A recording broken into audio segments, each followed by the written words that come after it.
અંકલેશ્વરના વૃદ્ધ દંપતીને 2 દિવસ ડિજિટલ અરેસ્ટ કરી 16 લાખ પરાવનાર રાજકોટના 2 સાયબર ઠગોની ધરપકડ કરતી ભરૂચ સાયબર ક્રાઇમ પોલીસ.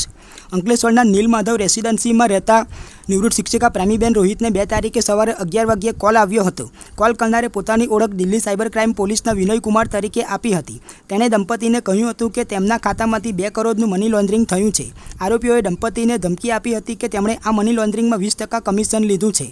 આરોપીઓએ 2 દિવસ સુધી દંપતીને ડિજિટલ અરેસ્ટ હેઠળ રાખ્યા હતા.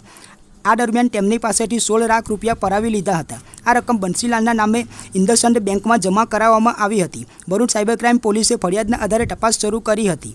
પોલીસે ટૂંક સમયમાં જ રાજકોટથી 2 આરોપીઓ અદનાન અબ્દુલ હૈદર મોગલ અને રાહુલ જગદીશ જાદવની ધરપકડ કરી હતી. પોલીસ હવે તપાસ કરી રહી છે કે આરોપીઓએ આવી રીતે બીજા કેટલા લોકોને નિશાન બનાવ્યા છે, સાથે ઠગાઈથી મેળવેલા રૂપિયા કોને આપવામાં આવ્યા છે તે દિશામાં પણ તપાસ ચાલી રહી છે.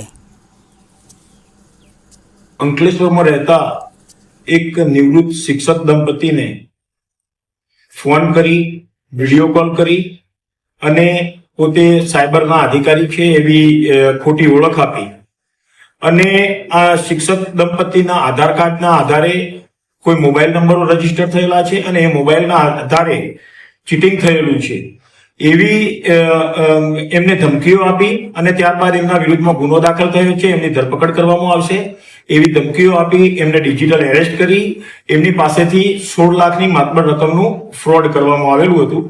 આ સંબંધમાં ભરૂચ જિલ્લાની સાયબર ક્રાઇમ પોલીસ સ્ટેશનમાં ગુનો દાખલ કરવામાં આવેલો હતો અને આ ગુનાની તપાસ દરમિયાન સાયબર ક્રાઇમ પોલીસ સ્ટેશનના પોલીસ ઇન્સ્પેક્ટર શ્રી બારડે 2 આરોપીઓની ગુનામાં ધરપકડ કરવામાં આવેલી છે અને એમાં એકના નામે આ ખાતું ખોલાયેલું છે અને બીજા આરોપીએ આ ખાતું ખોલવામાં એને મદદ કરેલી હતી.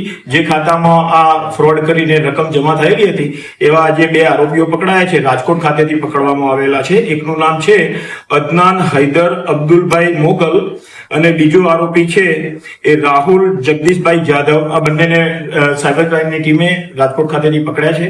હવે આ લોકોએ જે ફરિયાદીના પૈસા ખાતામાં આવેલા હતા આ લોકોએ આગળ કોને મોકલેલા છે એ દિશામાં આ લોકોની વધુ પૂછપરછ કરીને સાયબર ક્રાઇમ પોલીસે તપાસ હાથ ધરેલી છે.